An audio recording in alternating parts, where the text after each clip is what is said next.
c'est pas difficile à trouver. Vous avez pas un GPS ? Faites demi-tour dès que possible. Quand vous êtes dans le lavoir, vous rentrez, premier rond-point tout droit, deuxième rond-point tout droit, un peu à gauche, mais surtout pas à droite. Faites demi-tour. D'accord ? Et puis après, il y a un virage qui tourne sur la gauche. Et mon allée, c'est l'allée à l'angle de laquelle il y a une maison avec une énorme antenne. Campagnes urbaines, Camille Jusa, Mathias Weiss, Thomas Plé. Rouler dans Chevry, c'est une expérience proche de l'hallucination. Il faut imaginer un lotissement géant, 2000 maisons, réparties dans une dizaine de grandes boucles. Sauf qu'il n'y a que 10 modèles de maisons ici, et ça donne une étrange impression d'évoluer dans un décor irréel. Chevry, c'est une des toutes premières opérations de lotissement des années 70, à une trentaine de kilomètres au sud de Paris, pour les cadres sup qui commençaient à affluer autour du plateau de Saclay. Ce qui m'a amené ici, outre l'étrangeté d'imaginer que 10 000 personnes partagent les 10 mêmes maisons, c'est que Chevry est né exactement en même temps qu'une des dernières grandes cités de la région parisienne, à Chanteloup-les-Vignes, une cité géante qui n'a jamais cessé depuis d'enquiller les difficultés. Aujourd'hui, Chevry et Chanteloup ont toutes les deux 50 ans, et en traversant ce plateau très verdoyant, j'ai vraiment l'impression d'être à l'origine de ce rêve pavillonnaire, quand la France a tourné le dos aux grands ensembles. Et je me dis qu'ici, quelque chose de ce rêve va m'être dévoilé.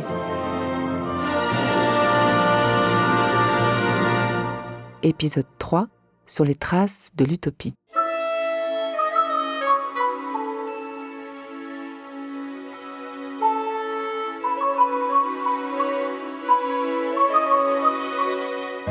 C'était en 1971 et on a entendu parler, on était dans un appartement et je travaillais à l'époque au CNRS, donc à côté, et on a entendu parler qu'il allait y avoir une résidence à Chevry, etc. Donc on est monté voir et on a acheté tout de suite parce que moi je voulais absolument être là, au bord du champ, bien orienté, ce type de maison, etc. Daniel Rousseau, allée de la pièce du lavoir. Moi je suis arrivée la première dans mon quartier en octobre 1973. J'ai eu 4 enfants ici et ils ont été à l'école à Chevry, ils ont été au collège à Chevry, ils ont été au lycée à Chevry. Et si vous avez dû remarquer le nom des quartiers qui est un peu bizarre, c'est des noms de lieux-dits, puisque c'était des agriculteurs. Donc je pense, moi, qu'il y avait une mare quelque part, puisqu'il y a le champ de la mare, il y a le lavoir, les 32 arpents, tout ça, c'est des noms un peu à consonance agricole. Alors au départ, le promoteur voulait une résidence dite à l'américaine. Ça devait être ouvert, comme vous l'avez vu en arrivant chez moi. Chez moi, il n'y a pas de clôture, et ça se passe très bien. Mais vu la mentalité du Français, c'est devenu différent, en ce sens que les gens veulent des haies d'1,50 m ou 2 mètres, alors que normalement, il ne devait pas y en avoir. Ils veulent des portails. Vous voyez ce que je veux dire ? Bon, ça, c'est un peu dommage. Vous êtes né dans la vallée ? Ah non, pas du tout. Moi, je suis né à Nanterre. Donc après, j'ai habité un peu partout en France. Florian Laporte, allée du Champ de la Mare. Ensuite, je suis allé travailler à Paris, donc j'habitais dans un petit studio dans le 15e, un autre dans le 16e. Et puis après, je suis revenu, une fois que ma femme m'a annoncé qu'on allait avoir un enfant, finalement, le premier, on s'est dit, on va avoir du mal à l'élever dans le bitume parisien. Finalement, on avait envie d'un peu de verdure et c'est pour ça qu'on s'est un peu écarté, quoi. Et alors, vous avez eu, avec la maison, les prospectus qui vendaient Chevry 2, c'est ça ? Qu'est-ce que c'est ? Alors voilà, en fait, les anciens propriétaires qui avaient acheté la maison au moment de la construction de Chevry avaient gardé ces plaquettes commerciales. Donc ces plaquettes originales de l'époque. Ça fait très cliché ce prospectus parce qu'on voit bien le style des maisons américaines un peu dans les quartiers typiques.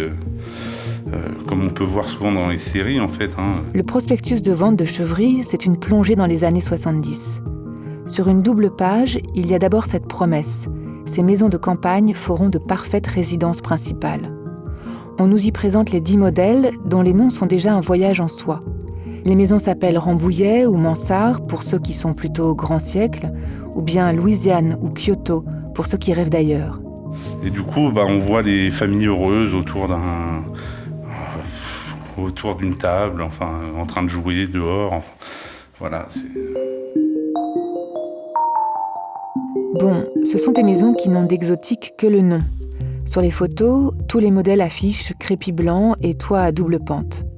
Il y a bien un porche à colonnes pour évoquer la Nouvelle-Orléans ou un toit qui rebique pour figurer le Japon. Mais ce n'est pas tellement ça qui compte. Le plus important, c'est, sur toutes les photos, la mise en scène du bonheur familial assorti à la maison. Des couples aux pantalons pas def boivent des drinks sous des parasols, des enfants jouent sur une pelouse incroyablement verte. Sous le haut-vent du garage, une R16, signe de réussite de cette classe moyenne en train d'inventer ses rites et ses manières de vivre au début des années 70. La brochure propose bien sûr des idées de déco pour les salons ou grandes baies vitrées, présente le futur golf, les nombreux équipements sportifs et le clubhouse, bref, toute une vie nouvelle sur ce plateau d'Île-de-France. Et ici, donc, on est dans une Rambouillet 2. Avec 3 salles de bain, un garage de voiture, il y a 2 dressings, enfin je sais plus. Voilà, en fait, ce sont des très grandes maisons. Mais globalement, en fait, toutes ces maisons, même s'il y en a qui sont un peu plus petites, proposent quand même des belles prestations avec des grands salons assez lumineux, un peu comme ici, avec...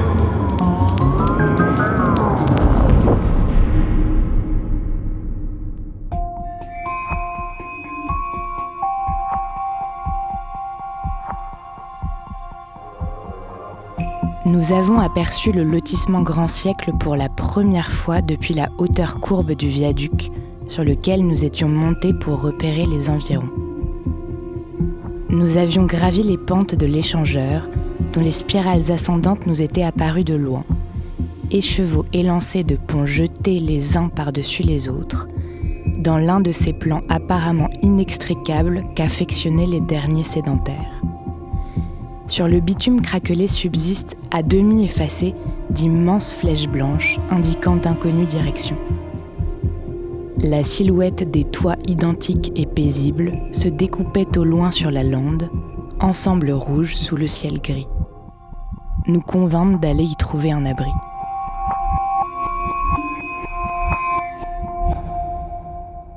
Fanny Taillandier, vous avez, il y a quelques années, écrit Les États et empires du lotissement Grand Siècle, qui est une sorte de fiction d'après l'Apocalypse, on pourrait dire, qui met en scène un groupe de nomades qui vient sur les ruines d'un lotissement.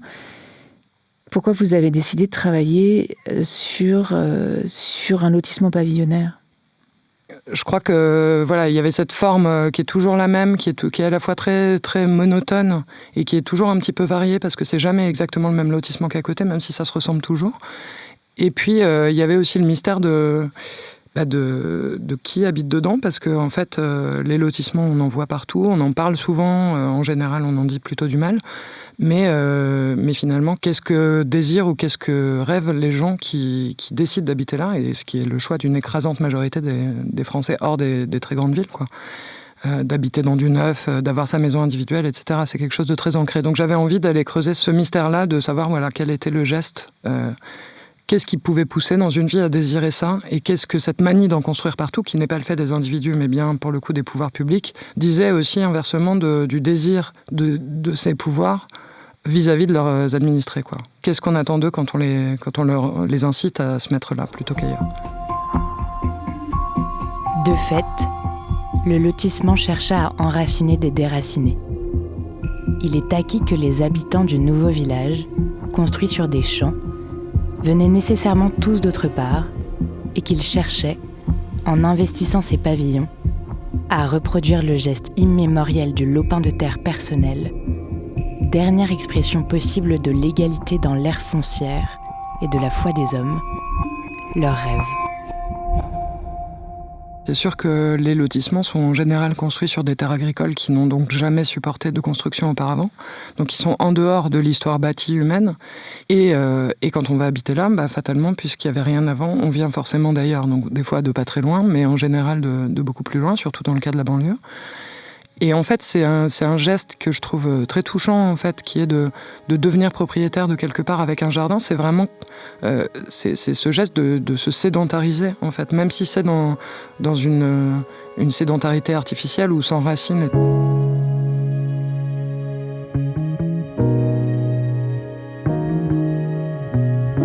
François et Mireille Puyobreau, allée de la Feuillarde. Nous remontions de Périgueux, d'une période en usine. On a passé une semaine complète à faire la ligne de RER et en s'arrêtant, en tapant en loge de concierge, aux agences proches des gares de RER. Et on est arrivé au bout de la ligne de RER. Et en fait, c'était tout à fait par hasard parce qu'on n'avait rien trouvé qui nous convenait. Et on est monté sur le plateau de Chevry, mais on n'avait aucune idée de l'endroit où on arrivait en fait. Moi, ça m'a un peu surpris. En fait, au départ, j'avais l'impression que ça faisait un peu ghetto pour cadre. J'ai trouvé que la population était vraiment très homogène, parce qu'en plus, on arrivait de Périgueux. Et c'est vrai qu'à Chevry, je trouvais ça très, très curieux.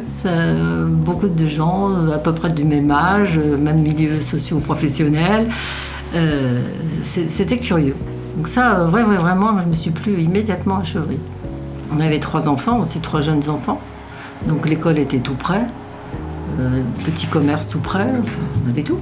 Et puis le caractère intéressant dans la conception du lotissement, c'est les liaisons douces. C'est-à-dire que pour aller faire les courses pour les enfants, pour ramener les enfants à l'école, pour qu'ils y aillent tout seuls d'ailleurs, souterrain, pas de risque de traversée de rue, ou très peu.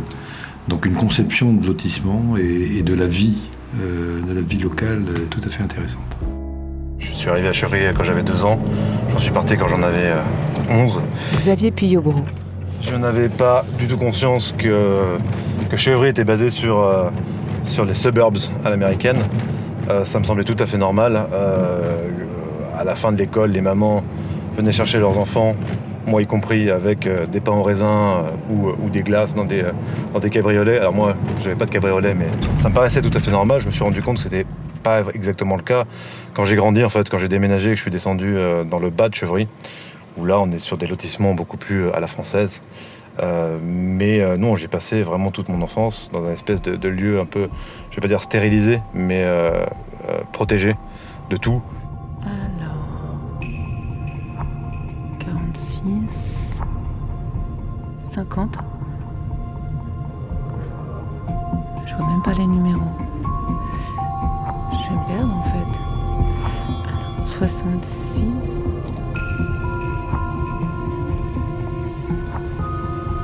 Il y avait donc ici un principe directeur qui désormais a disparu. Un plan. Or ce plan est remarquable. C'est lui qui nous a tout d'abord envoûtés. Les rues du lotissement Grand Siècle ne mènent jamais qu'à elles-mêmes, dans une organisation fractale. Une boucle desservant des boucles, qui elles-mêmes se divisent en boucles, jusqu'à desservir tous les pavillons. La plus grande boucle était reliée à une voie rapide qui conduisait à l'autoroute via une série de ronds-points, ceux-là même par lesquels nous sommes arrivés ici.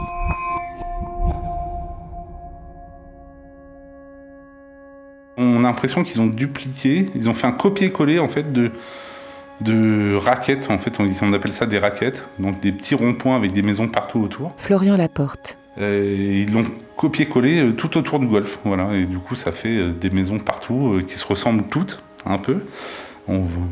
Voilà, donc ça a son charme, mais que ça aussi c'est un peu étrange au départ.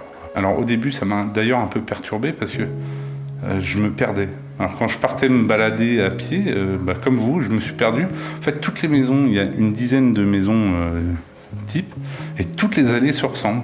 Et donc, en fait, très vite, on est dans un labyrinthe, on ne sait plus si on est passé par là ou pas, on ne sait plus vraiment où on est. Maintenant, ça y est, au bout de 10 ans, on arrive à se repérer, mais au début, vraiment, je me perdais. Ah oui, c'est vrai qu'il y avait une nature labyrinthique. Les chemins, notamment les passerelles dont on parle entre résidences, sont habituellement tortueuses. Xavier Puyot-Bro. Il y a des rambardes en bois qui évitent que les scooters passent, par exemple. Mais à l'intérieur de ces petites passerelles, il y a des mini-rocades. Alors je sais pas quel but elles avaient, si c'était un but esthétique ou autre chose. Il y avait des mini-rocades avec des buissons qui étaient censés peut-être matérialiser un sorte de rond-point. Il y avait des espèces de rond-point pour piétons à l'intérieur même. C'était assez étrange. D'ailleurs, je rêve encore. Je rêve encore de ces petites rocades pour piétons entre les résidences. Et c'était très labyrinthique. Il y avait un côté kafkaïen. On pouvait s'y perdre. Enfin, et moi, je me suis perdu plus d'une fois. Au tout début, quand j'arpentais Chevry, c'était tout à fait courant de se perdre, justement, de ne pas savoir dans quelle résidence on allait déboucher. Et ça a pris plusieurs années pour vraiment connaître le terrain. J'avais été interviewer les habitants de ces lotissements. Fanny Taillandier. Et il y en avait plusieurs qui m'avaient dit en rigolant, en riant, mais quand même, ils me l'avaient tous dit qu'au début, ils avaient beaucoup de mal à faire venir des gens parce que les gens se perdaient, en fait, ne trouvaient jamais leur maison. Et c'était donc dans les années 70, donc il n'y avait pas les téléphones portables, etc. Et donc, il y avait ces invités qui tournaient dans les rues en boucle et puis qui voyaient les maisons qui étaient toutes les mêmes et qui ne trouvaient jamais la porte où ils devaient frapper pour rejoindre leurs amis, quoi. C'est encore une fois l'inverse de la vision traditionnelle, on va dire, de ce que c'est que la ville, qui s'organise en fait sur des repères.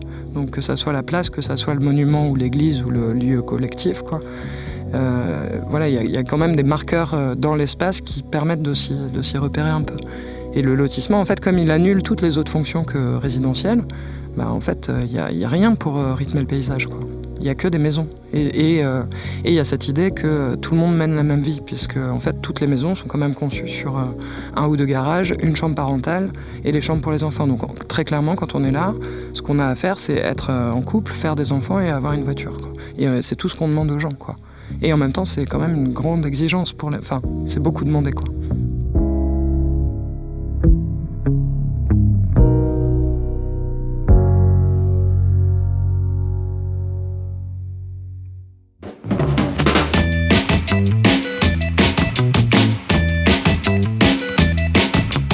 Et alors, l'avantage également, je pense, surtout pour les enfants, c'est le paradis des enfants. Daniel Rousseau. Pas de danger, pas de route. Il y a une seule route, vous avez vu comment c'est conçu. Il y a une route qui fait tout le tour et sinon on peut traverser dans les quartiers. C'est pas dangereux. Les écoles, c'est le paradis, ils pouvaient aller à l'école tout seul. Après l'école, je prenais mon BMX. C'était un petit peu comme Stranger Things. J'allais retrouver mes copains et on allait jouer. J'avais la permission de 19h, je crois. Et j'avais comme ça quartier libre pendant 2 à 2h30. Où je pouvais vaquer à mes occupations. Je passais du terrain de golf au terrain de bois. Il y a des grands bois à Chevry. On pouvait aller construire des cabanes, faire toutes les bêtises possibles, allumer des feux, fumer des cigarettes que j'avais piquées quand j'avais 10 ans. On allait fumer dans le bois. Le modèle du lotissement, il est fait pour l'enfance. Parce que c'est fait pour la... En fait, ça va dans l'optique de la société de croissance, qui est une société qui encourage la croissance aussi démographique, quoi. Et donc, il y a vraiment ce truc où il faut que les enfants soient bien, que les enfants soient bien nourris, qu'ils prennent l'air, qu'ils aient une activité physique, et puis qu'ils aillent à l'école, et puis qu'ils soient bien lavés, etc. Enfin bon, tout un ensemble, mais qui ressemble... Enfin, du coup, avec un regard adulte, je me dis que c'est presque un peu cauchemardesque, parce qu'on dirait presque une sorte de grand élevage en plein air. Mais voilà, je pense que pour les enfants, c'est génial, parce qu'il n'y a pas de circulation, donc tu peux faire du vélo dehors, tu peux jouer au ballon dans la rue.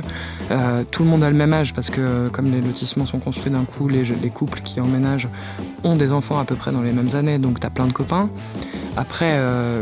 Quand j'avais été enquêté, les adolescents qu'on avait rencontrés étaient là, non mais ouais c'est bien, c'est vert, mais on n'en peut plus, quoi, parce que en fait entre les 12-13 ans où on commence à avoir d'autres envies que de jouer au ballon et le moment où on peut avoir un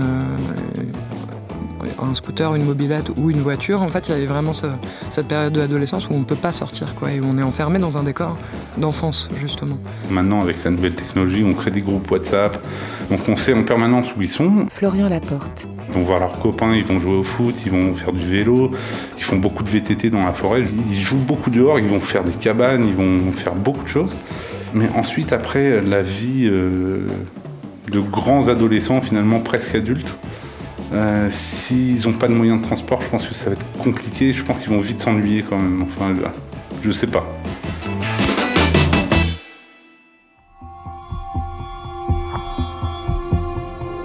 En d'autres termes, le plan du lotissement devrait être l'expression parfaite de la vision que le pouvoir se fait de son rôle et de son peuple.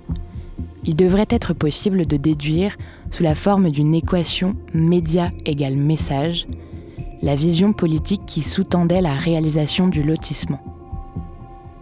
Si le média est un échangeur, alors le message est le guidage strict des mouvements des sujets. Si le média est un rond-point, alors le message est celui de la distribution rationalisée des sujets. Si le média est un lotissement desservi par une boucle revenant toujours à son point de départ, alors le message est que l'absence de progression des sujets est souhaitable. Si le média est un ensemble de boucles fractales desservant des pavillons identiques, alors le message est que tous les sujets sont considérés comme relevant d'un seul et même sujet type. Ceci étant dit, je m'étais amusé à emmener à l'époque ma future femme à Chevry, justement pour lui montrer où j'avais vécu. Xavier Puyobro. Ce qui moi, me sautait aux yeux, c'est l'impression d'être dans un musée. Alors ça doit certainement faire ça à beaucoup de gens quand ils reviennent sur leurs traces, sur les traces de leur enfance. Je veux dire, rien ou presque n'avait bougé. En grandissant, maintenant, je trouve ça un petit peu triste. Vous achetez une maison qui doit être relativement chère, qui doit même être extrêmement chère maintenant. Maintenant que tout ça s'est développé. Par contre, vous n'avez pas grand-chose. Vous avez une maison qui est tout à fait standardisée, qui est quasiment la même que votre voisin. Vous habitez sur le terrain de votre voisin, quasiment, et vous avez un terrain qui est absolument minuscule. Toutes les maisons, je crois, ou presque, ont des vis-à-vis avec leurs voisins. C'est-à-dire qu'il faut savoir que c'est quand même des résidences de vie, entre guillemets, collective. Donc il y a un principe de bien vivre ensemble qu'il faudrait respecter, ce qui n'est pas toujours le cas. Et moi, en résumé, je dis toujours Chevry, ça peut être ou le paradis ou l'enfer. Ça peut être invivable parce qu'on est quand même les uns à côté des autres. Il y a quand même une vie semi-collective, c'est évident. Peut-être le pavillon fut-il pour vous, homme du siècle XXI, une incarnation de cet objectif édénique et vague de trouver le repos. Vous étiez les enfants de l'histoire, celle qu'on raconte. Vous y jouiez un rôle, c'était comme ça. Vous étiez l'exode rural, vous étiez l'urbanisation, vous étiez le boom démographique, il vous fallait bien faire avec. Vous étiez venus de toutes les provinces, de toutes les campagnes désertées et de toutes les villes en déclin, escadron de travailleurs prêts à beaucoup pour gagner leur place au soleil. Vous aviez laissé derrière vous, un siècle durant et sans vous retourner, les lieux antiques de vos origines obscures. Pour cela, il vous avait fallu tenter votre chance. Brevet, diplôme, entretien d'embauche à l'appel, rendez-vous avec des amis d'amis, histoire d'un soir, avoir l'air attirant, compétent, évoluer, progresser. Il vous avait fallu faire vos preuves et des plans de carrière, parler mariage, s'engager, suivre une formation de mise à niveau en informatique, en gestion. Vous aviez fait tout cela, ce que la marche du monde vous dictait, et parfois vous regardiez le mur derrière l'interlocuteur concentré en cravate ou tailleur qui vous aurait embauché, plus cher, plus longtemps, et vous vous demandiez tout bas en votre fort intérieur, mais quand est-ce que tout ça va s'arrêter, tout ce merdier, à la fin? Comment et pourquoi les lotissements pavillonnaires se sont-ils répandus comme des taches d'huile autour des villes et dans les campagnes de France? Il paraît que c'est la faute au désengagement de l'État, à la décentralisation et surtout aux maires, qui auraient été pris d'une fièvre bâtisseuse. Dans le prochain épisode, on part à côté de Nantes, demander des comptes et surtout comprendre. Merci à Yal Sadat et aux habitants de Chevry. Lecture, Juliette Livartowski. Campagnes urbaines est un hors-série Programme B de Camille Jusa avec Mathias Weiss, réalisé par Thomas Plé. En partenariat avec le PUCA, le plan urbanisme construction architecture du ministère de la Transition écologique et du ministère de la Cohésion des territoires et des relations avec les collectivités territoriales. Coordination, Hélène Pesquine, Jean-Baptiste Marie et Julien Moulard.